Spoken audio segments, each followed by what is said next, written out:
Chapter 4. Entrance on the Scene of a Doll by Victor Hugo from the book Les Miserables.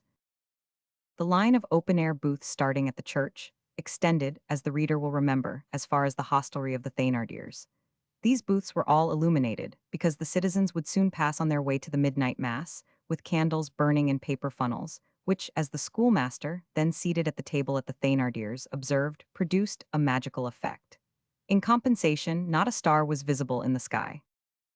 The last of these stalls, established precisely opposite the Thénardier's door, was a toy shop all glittering with tinsel, glass, and magnificent objects of tin. In the first row and far forwards, the merchant had placed on a background of white napkins an immense doll, nearly 2 feet high, who was dressed in a robe of pink crepe, with gold wheatears on her head, which had real hair and enamel eyes. All that day, this marvel had been displayed to the wonderment of all passers-by under 10 years of age, without a mother being found in Montfermeil sufficiently rich or sufficiently extravagant to give it to her child.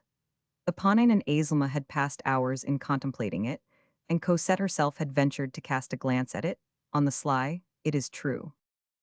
At the moment when Cosette emerged, bucket in hand, melancholy and overcome as she was, she could not refrain from lifting her eyes to that wonderful doll, towards the lady, as she called it.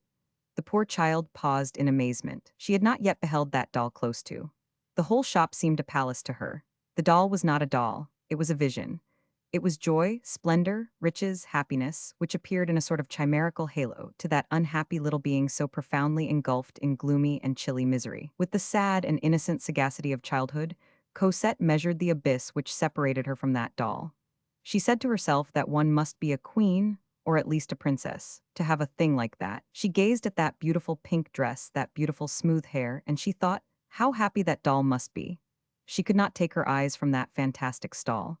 The more she looked, the more dazzled she grew. She thought she was gazing at paradise. There were other dolls behind the large one, which seemed to her to be fairies and genii. The merchant, who was pacing back and forth in front of his shop, produced on her somewhat the effect of being the eternal father.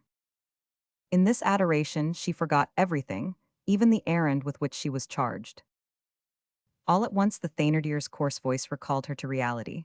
"What, you silly jade, you have not gone? Wait, I'll give it to you. I want to know what you are doing there. Get along, you little monster." The Thénardier had cast a glance into the street, and had caught sight of Cosette in her ecstasy.